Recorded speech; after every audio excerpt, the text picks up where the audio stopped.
Hi friends, आप सभी लोगों का स्वागत है हमारे यूट्यूब चैनल पर। और आज हम लोग बात करेंगे कक्षा 12 जीव विज्ञान का पहले चैप्टर के बारे में, जिसके सारे एमसीक्यूज देखेंगे, सभी बहुविकल्पी क्वेश्चनों के बारे में। तो पहला क्वेश्चन है बीजांड शरीर का कौन सा भाग बीजांड वृंत या फ्यूनिकल से संलग्न होता है। तो हमेशा याद रखें कि कौन सा संलग्न होता है, तो वो है हाइलम। कौन सा है? हाइलम है, जो क्या होता है, हमेशा जुड़ा रहता है। चलिए हम लोग नेक्स्ट क्वेश्चन की बात करें। जेमी किसमें पाई जाती है?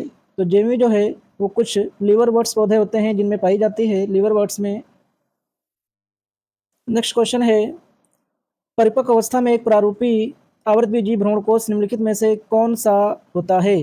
तो हमेशा याद रखें कि जो आवृतबीजी का बीजांड होता है, वो जो बीजांड होता है वो इस प्रकार से होता है। और इसमें क्या पाया जाता है? 3 प्रकार की कोशिकाएं पाई जाती हैं। ऊपर के साइड में अगर हम देखें तो 3 कोशिकाएं होती हैं, जिनको क्या कहते हैं? एंटीपोडल सेल कहते हैं। एंटीपोडल सेल कहा जाता है। और बीच में एक जो और इसमें बीच में एक कोशिका पाई जाती है जिसमें 2 केंद्रक पाए जाते हैं, जिनको बोलते हैं पोलर न्यूक्लियाई। क्या बोला जाता है? Polar nuclei. इसी के साथ में नीचे की साइड में 2 कोशिकाएं पाई जाती हैं, इनको बोलते हैं हेल्पिंग सेल्स। क्या बोला जाता है? Helping cells. और इसके ऊपर एक कोशिका होती है जिसको क्या बोला जाता है? Egg cell. इसका मतलब है 3 ऊपर और 3 नीचे। नीचे के साइड में तो कितनी हो गई? 6। और एक बीच में तो 7 कोशिकाएं।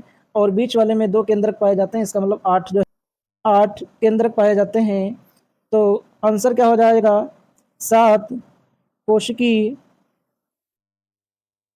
व 8 केंद्रकीय। तो 8 केंद्रक 7 कोशिकाएं किसमें हैं? तो वो हैं ऑप्शन नंबर फर्स्ट में। तो इसका राइट आंसर हो जाएगा ऑप्शन नंबर फर्स्ट। चलिए हम लोग नेक्स्ट क्वेश्चन की बात करेंगे। द्विसंघी पुंकेसर किसमें पाए जाते हैं? मटर में पाए जाते हैं। पायसम सेटाइवम मटर की 2 प्रजातियां भी होती हैं। एक होता है मीठी मटर, जिसका नाम होता है लेथायरस ओडोरेटस। और इसका आंसर हो जाएगा मटर। क्या हो जाएगा? मटर।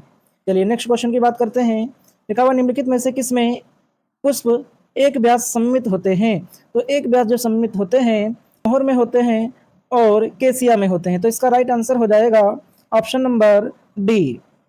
तो इसका राइट आंसर हो जाएगा ऑप्शन नंबर डी। तो गुलमोहर में होते हैं और केशिया में होते हैं। तो इसका right answer option number D. चलिए नेक्स्ट क्वेश्चन की बात करेंगे।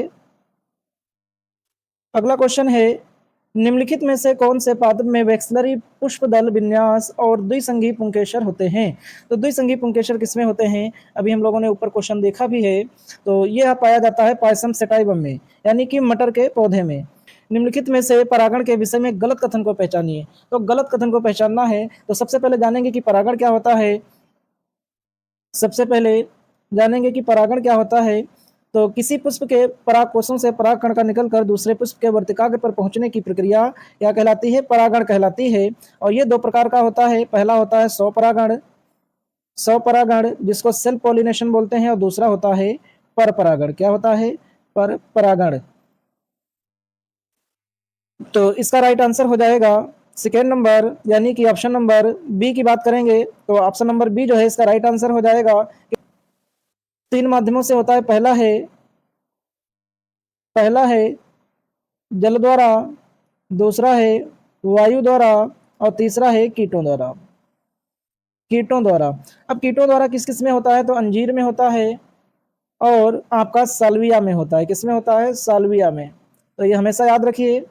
और चलिए नेक्स्ट क्वेश्चन की बात करेंगे। इसका राइट आंसर क्या हो जाएगा?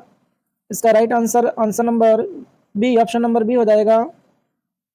तो चलिए नेक्स्ट क्वेश्चन है।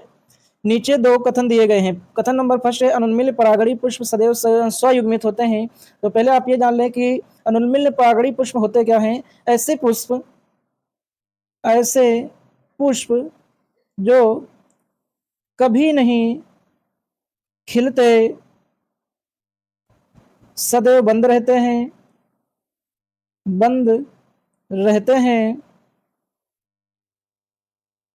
अनुन्मिल्य परागण कहलाते हैं। अनुन्मिल्य परागणी पुष्प पुष्प कहलाते हैं। कथन नंबर 2 है अनुन्मिल्य परागणी एक अलाभकारी प्रक्रिया है जिसमें पर परागण का अवसर नहीं मिलता है। तो इसका क्या हो जाएगा कि ये दोनों ऑप्शन इसके कथन सही हैं, तो इसका आंसर नंबर हो जाएगा ऑप्शन नंबर, इसका आंसर होगा ऑप्शन नंबर सी, कथन फर्स्ट व सेकंड दोनों सही हैं। चलिए नेक्स्ट क्वेश्चन की बात करते हैं। नेक्स्ट क्वेश्चन है, ये 2013 एम्स में भी पूछा जा चुका है। नेक्स्ट क्वेश्चन है, दो पुष्पों का विभिन्न अलग अलग पौधों पर परागण कहलाता है।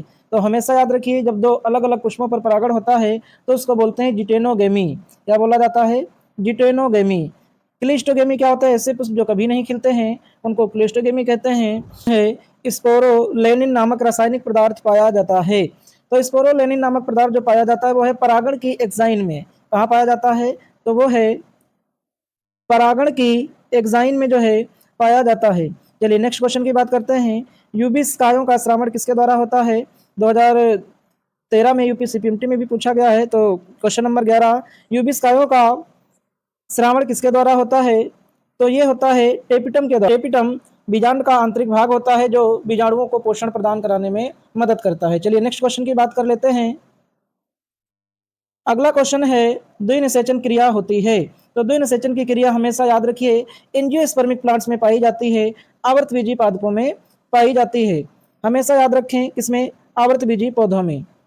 अगला चलिए नेक्स्ट क्वेश्चन की बात करते हैं। वह परागण जिसमें आनुवंशिक रूप से विभिन्न परागकण व वर्तिकाग्र परस्पर मिलते हैं कहलाता है। तो हमेशा याद रखिए जिसमें आनुवंशिक रूप से परागकण मिलते हैं वह क्या कहलाता है?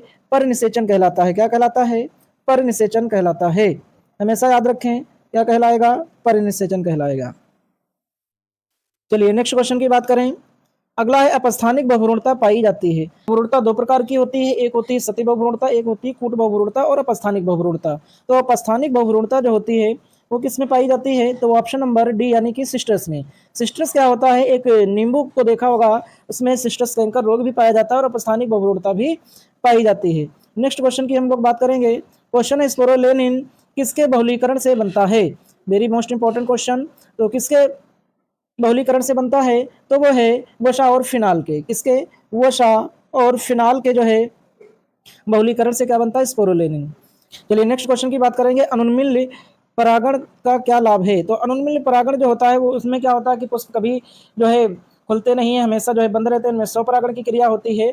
जबकि जो कारक होते हैं कारकों के द्वारा होता है वो होता है पर परागण में। तो ऑप्शन नंबर इसका भी सही हो जाएगा कि परागण कारकों पर निर्भर नहीं रहते क्योंकि स्वयं हो जाता है, सेल्फ पॉलिनेशन हो जाता है। चलिए नेक्स्ट क्वेश्चन की बात करेंगे। अगला है निम्नलिखित में से कौन सा कथन सही है? तो कौन सा कथन सही है? प्रश्न नंबर 17 का। तो इसमें देखेंगे कि टेपिटम विकसित हो रहे परागकणों का पोषण करती हैं। तो हमेशा अभी हमने पीछे भी क्वेश्चन में आपको बताया था कि टेपिटम जो है वो बीजांड का टेपिटम जो है वो बीजांड का आंतरिक भाग होती है जो क्या करती है? बीजाणुओं को पोषण प्रदान कराने का कार्य करती है। तो टेपिटम विकसित हो रहे परागकणों को पोषण देती है। चलिए नेक्स्ट क्वेश्चन की बात करेंगे। अगला है गुरु बीजाणुधानी किसके समतुल्य है? तो गुरु बीजाणु, गुरु का मतलब बड़ा होता है और लघु का मतलब छोटा। तो गुरु बीजाणुधानी में किसका होगा? तो वो होगा बीजांड का। किसका होगा? बीजांड का। तो बीजांड के जो है समतुल्य होता है। चलिए नेक्स्ट क्वेश्चन की बात करेंगे। अगला क्वेश्चन, किसी परागण कारक की अनुपस्थिति में भी बीज निर्माण सुनिश्चित होता है। देखिए अभी पीछे भी ये क्वेश्चन आया था और फिर से वही उसी क्वेश्चन को घुमा दिया गया है, दूसरी तरीके से पूछा गया है। किसी परागण कारक की अनुपस्थिति में भी बीज निर्माण सुनिश्चित होता है। तो ये किसमें होता है? तो कोमेलाइना में होता है। किसमें होगा? कोमेलाइना में। अगला चलिए नेक्स्ट क्वेश्चन की बात करेंगे। निम्नलिखित कथनों में से कौन सा कथन सही है? तो मक्का का वैज्ञानिक नाम होता है जिया मेज और ये मक्का में पाई जाती हैं। किसमें पाई जाती हैं? ऑप्शन नंबर सी इसका सही राइट हो जाएगा। मक्का के दाने में प्रोटीन युक्त ल्यूरोन परत पाई जाती है। चलिए नेक्स्ट क्वेश्चन की बात करते हैं। सजात पुष्पी परागण में क्या होता है? तो सजात पुष्पी परागण में एक पुष्प का निषेचन उसी पादप के दूसरे पुष्प के पराग कण से होता है। तो इसका ऑप्शन नंबर इसका ऑप्शन राइट हो जाएगा ऑप्शन नंबर ए। कौन सा ऑप्शन हो जाएगा? तो ऑप्शन नंबर ए इसका राइट आंसर हो जाएगा। एक पुष्प का निषेचन उसी पादप के दूसरे पुष्प के परागकण से। क्वेश्चन है पराग टिकिया बाजार में किस लिए उपलब्ध है? तो ये है खाद्य संपूर्ण के लिए। किसके लिए है? खाद्य संपूर्ण के लिए। चलिए नेक्स्ट क्वेश्चन है तंतु रूपी समुच्चय का क्या कार्य है? तो इसका राइट आंसर हो जाएगा ऑप्शन नंबर डी, परागनली के प्रवेश का मार्गदर्शन, परागनली के प्रवेश का मार्गदर्शन। चलिए नेक्स्ट क्वेश्चन पे चलते हैं। अगला है एल्ब्यूमिन रहित बीज किसमें उत्पादित होते हैं? एल्ब्यूमिन रहित बीज किसमें उत्पादित होते हैं? तो ये हो जाएगा किसमें, इसका राइट आंसर हो जाएगा मटर। मटर में क्या होता है, एल्ब्यूमिन रहित बीज उत्पन्न होते हैं। चलिए नेक्स्ट क्वेश्चन की बात करते हैं। आवृतबीजियों की चारित्रिक विशेषता, द्विनिषेचन के दौरान एक नर युग्मक अंडाणु कोशिका से संयोग करता है तथा दूसरा नर युग्मक किस से संयोग करता है? तो इसका राइट आंसर हो जाएगा ऑप्शन नंबर सी, द्वितीय केंद्रक से संयोग करके त्रिगुणित ऊतक बनाता है। अभी हमने पीछे क्वेश्चनों में बात की कि सिर्फ एंजियोस्पर्मिक प्लांट में ही क्या पाया जाता है, एंजियोस्पर्मिक प्लांट्स में डबल फर्टिलाइजेशन पाया जाता है, डबल फर्टिलाइजेशन पाया जाता है, यानी कि दोहरा निषेचन की प्रक्रिया किसमें होती है, एंजियोस्पर्मिक प्लांट में हो जाती होती है, एंजियोस्पर्मिक प्लांट में होती है। तो इसलिए इसका राइट आंसर हो जाएगा ऑप्शन नंबर सी, द्वितीय केंद्रक से संयोग करके त्रिगुणित ऊतक बना लेता है। इसका नेक्स्ट क्वेश्चन है, आवृतबीजियों में लघु बीजाणु जनन के दौरान एक एकल लघु बीजाणु मात्र कोशिका से कितने टेट्राइड बनते हैं? तो कितने बनते हैं? एक बनता है। इसका राइट आंसर क्या हो जाएगा, ऑप्शन नंबर ए। चलिए नेक्स्ट क्वेश्चन की बात करते हैं। नाभिका कहाँ पर एक निशान होता है? अब नाभिका जो है कहाँ पर एक निशान होता है? तो हमेशा याद रखिए कि बीज जहाँ बीजांड व्रंत जुड़ा रहता है, जहाँ पर बीज जो है बीजांड व्रंत से जुड़ा, बीजांड व्रंत बीज से जुड़ा रहता है, उसे क्या बोलते हैं, नाभिका बोला जाता है। अगला चलिए नेक्स्ट क्वेश्चन की बात करते हैं। निम्नलिखित में से किसमें परागणकारी की आवश्यकता हो सकती है परंतु यह आनुवंशिकता के समान होता है? तो इसका राइट आंसर हो जाएगा ऑप्शन नंबर ए, सजात पुष्पी परागकण। चलिए नेक्स्ट क्वेश्चन पे चलते हैं। नेक्स्ट क्वेश्चन है, निम्नलिखित में से कौन सा एक कथन सत्य नहीं है? इस क्वेश्चन का राइट आंसर हो जाएगा ऑप्शन नंबर डी, शहद मधुमक्खियों द्वारा पुष्पों से इकट्ठा किए गए परागकणों का पाचन करके बनाया जाता है, यह एक सत्य नहीं है। चलिए नेक्स्ट क्वेश्चन की बात करते हैं। संचरण ऊतक किसका अभिलक्षण है? तो संचरण ऊतक जो है किसका अभिलक्षण ऊतक है? तो इसका आंसर होगा, इसका right answer option number B, इसका राइट आंसर हो जाएगा ऑप्शन नंबर बी, ठोस वर्तिका का। चलिए नेक्स्ट क्वेश्चन पे बात कर लेते हैं। नेक्स्ट क्वेश्चन है, फिलीफार्म एपेरेटस आवृतबीजियों में किस भाग में पाया जाता है? तो फिलीफार्म जो है वो पाया जाता है सहायक कोशिकाओं में। तो इसका राइट आंसर हो जाएगा ऑप्शन नंबर डी, सहायक कोशिकाएं, हेल्पिंग सेल्स। चलिए नेक्स्ट क्वेश्चन की बात करते हैं। निम्नलिखित में से कौन सा कथन सत्य नहीं है? अब कौन सा आंसर होगा? पहला, कई प्रजाति के परागकणों का किसी पुष्प के वर्तिका पर अंकुरण हो सकता है लेकिन उसी प्रजाति के परागकण की केवल एक परागनलिका वर्तिका में वृद्धि करती है। तो इसका राइट आंसर हो जाएगा पहला।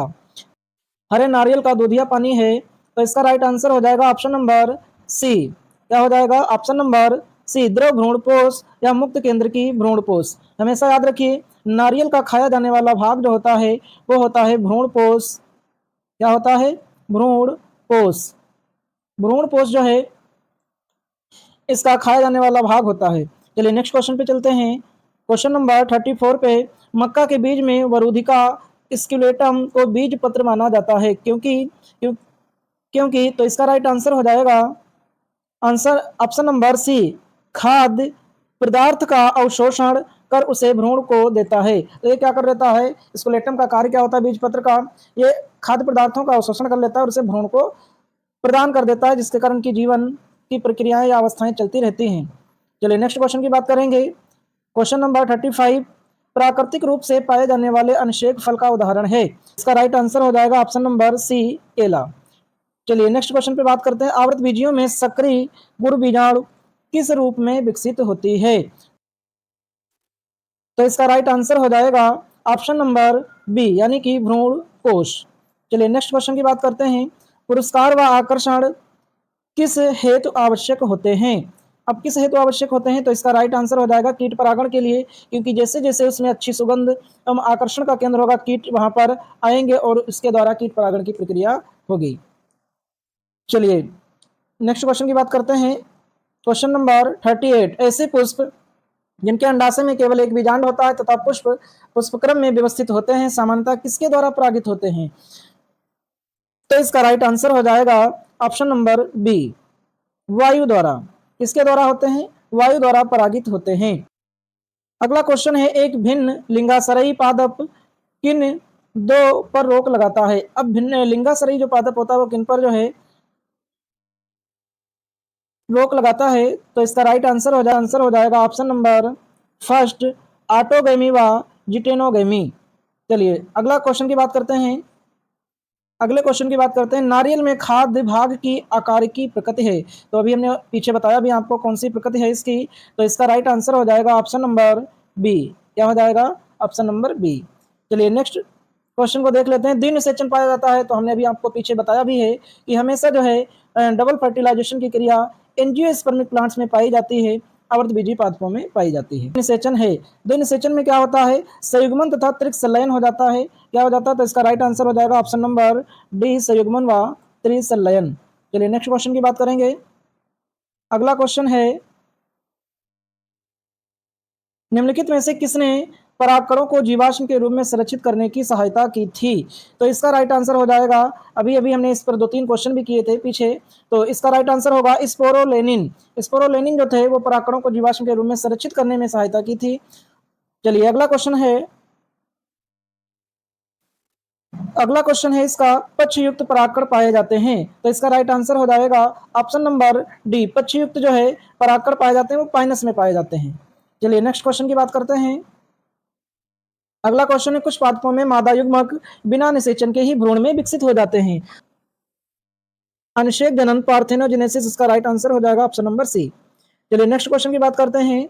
सहायक कोशिकाएं, सहायक कोशिका में मुक्त नर युग्मकों की नियति क्या होती है? तो इसका राइट आंसर हो जाएगा ऑप्शन नंबर सी, एक का समेकन अंड से तथा दूसरे का केंद्रीय कोशिका के केंद्रक से होता है। इसका right answer option number C. Next question है, पुष्पीय पादपों में पश्च निश्चलोत्तर विकास विषयक निम्न में से कौन सा वाक्य सही नहीं है? तो इसका राइट आंसर हो जाएगा ऑप्शन नंबर सी, बीजांड का विकास भ्रूण कोश के रूप में होता है। नेक्स्ट क्वेश्चन की बात कर लेते हैं। क्वेश्चन नंबर 48, बीज में शेष बचा रहा चिरलग्न बीजांड काय कहलाता है? तो चिरलग्न बीजांड काय क्या कहलाता है? तो इसका राइट आंसर हो जाएगा फर्स्ट वाला को क्या कहलाता है? पेर स्पर्मम कहलाता है। नेक्स्ट क्वेश्चन की बात करेंगे, 2020 में ही पूछा गया है। पादपों का कौन सा भाग एक पीढ़ी से के अंदर दूसरी पीढ़ी दर्शाता है? अब एक ही पीढ़ी के अंतर्गत दूसरी पीढ़ी को कौन दर्शाता है? तो वो है इसका ऑप्शन नंबर सी सही हो जाएगा। इसका ऑप्शन नंबर सी सही होगा। कहेंगे एलरोन परत होती है। तो एलरोन परत जो है वो पाई जाती है भ्रूणपोष में, नारियल में। तो इसका राइट आंसर हो जाएगा ऑप्शन नंबर सी। चलिए नेक्स्ट क्वेश्चन की बात करेंगे। अगला है, आवृतबीजी पौधों में सबसे सामान्य प्रकार का बीजांड होता है। तो सबसे सामान्य प्रकार का जो बीजांड पाया जाता है वो एनाट्रोपस प्रकार का होता है। किस प्रकार का? एनाट्रोपस प्रकार का एंजियोस्पर्मिक प्लांट्स में पाया जाता है। चलिए नेक्स्ट क्वेश्चन की बात करेंगे। परागकण में बड़ा केंद्रक होता है। अपरागकण में बड़ा केंद्रक किसका होता है? तो होता है नलिका केंद्रक का। किसका होता है? नलिका केंद्रक का। चलिए नेक्स्ट क्वेश्चन की बात करेंगे। नेक्स्ट क्वेश्चन है 53 का, बहुगुणिता का अर्थ क्या होता है? तो बहुगुणिता का अर्थ होता है, ऑप्शन नंबर इसका सही होगा सी वाला, गुणसूत्रों के द्विगुणित से अधिक सेट की उपस्थिति क्या कहलाती है? बहुगुणिता कहलाती है, पॉलीप्लॉइडी कहलाती है। तो इसका राइट आंसर हो जाएगा ऑप्शन नंबर सी। चलिए नेक्स्ट क्वेश्चन पे चलते हैं।